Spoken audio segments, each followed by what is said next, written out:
Isipin mo, hindi ito panaginip, hindi ito pelikula. Bigla na lang gumalaw ang lupa sa ilalim ng paa mo. Pero hindi ito tumitigil. Isang lindol, tapos isa pa, tapos sabay-sabay na. At sa gitna ng Pacific Ocean, may isang bagay na parang nagigising.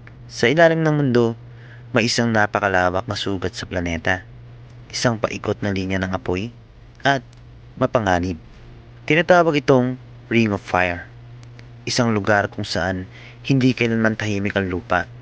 Pero may mga pagkakataon na tila mas nagiging agresibo ito, mas nagigising, mas nagagalit.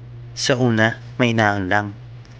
Nang biglang isang lindol sa Japan, isang lindol sa Pilipinas, at isang bulkan sa Indonesia na umuusok. Sabi ng mga tao, normal lang yan. Pero sa ilalim ng karagatan, may mga bitak na dahan-dahang lumalawak. Parang may humihinga sa ilalim ng lupa. Hanggang sa dumating ang gabi na hindi na to normal.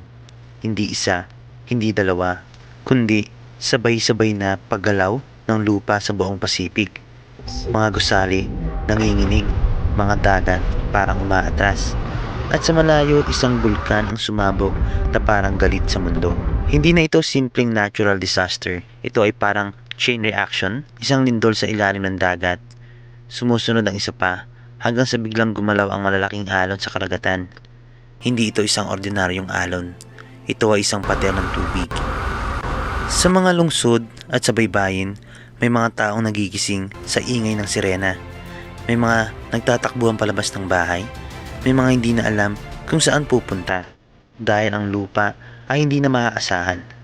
Pero ang pinaka nakakatakot na katotohanan na ito, hindi ito isang entity na biglang magigising.